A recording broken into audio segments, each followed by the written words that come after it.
Hello বন্ধুরা, welcome to my YouTube channel. বন্ধুরা, আজকে ভূগোলের পরীক্ষা ছিল। তো দেখো আজকে কী কী কোশ্চেন এসেছিল। দেখো আজ ভূগোলের কোশ্চেন এসেছিল। একে সঠিক উত্তরটি নির্বাচন করে লেখো। শুষ্ক অঞ্চলের গ্রিক খাতকে কী বলে? ক্যানিয়ন। হিমবাহের ক্ষয়কার্যের দ্বারা সৃষ্ট ভূমিরূপকে কী বলা হয়? রসের মতানে। ভারতের উচ্চতম মালভূমির নাম কি? লাদাখ। ভারতের বৃহত্তম বহুমুখী নদী পরিকল্পনার নাম কি? ভাখরানাগাল। উত্তর পশ্চিম ভারতে গ্রীষ্মকালীন ধূলিকণাকে কী বলা হয়? লু। শূন্যস্থান পূরণ করো। চেরি ব্লসম কর্ণাটকের কী চাষের জন্য বিখ্যাত? কফি। ড্যাশ অঞ্চলের মাটিতে ফল ও মশলার চাষ ভালো হয়? উপকূলীয় অঞ্চল বা দোআঁশ মাটিতে। চলমান বালিয়াড়িকে কী বলা হয়? ধ্রিয়ান।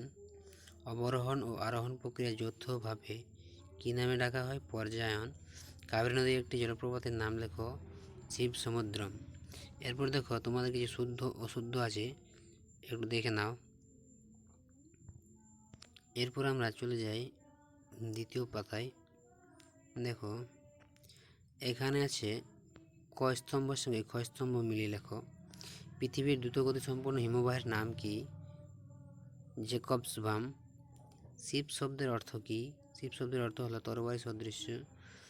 ঝাড়খণ্ডের রাজধানী হচ্ছে রাঁচি। ভারতের সর্বোচ্চ সিংহের নাম হচ্ছে গডউইন অস্টিন। এরপর অতি সংক্ষিপ্ত কোশ্চেন দেখো। ভারতের বৃহত্তম নদী দ্বীপটির নাম কোনটি? সার্কের পুরো নাম কি? 6 জায়গার কোশ্চেন। ভারতের ভূপ্রকৃতি অঞ্চলগুলির নাম লেখো। আকৃতি অনুসারে দু ধরনের বদ্বীপ সম্পর্ক লেখো। অন্তর্জাত শক্তি কাকে বলে? দুন উপত্যকা সম্পর্কে লেখো। 7 দাগে পেডিমেন্ট ও বাজাদার তিনটি পার্থক্য লেখো। উপকূল, পূর্ব উপকূল ও পশ্চিম উপকূলের পার্থক্য লেখো। 8 দাগে নিচে রচনাধর্মী প্রশ্নগুলির উত্তর দাও। হিমবাহ ও জলধারার মিলিত কার্যের ফলে সৃষ্ট যে কোনো তিনটি ভূমিরূপে চিত্রসহ আলোচনা করো, অথবা বদ্বীপ গঠনে অনুকূল পরিবেশগুলি লেখো। মরুভূমি সম্প্রসারণের দুটি কারণ লেখো।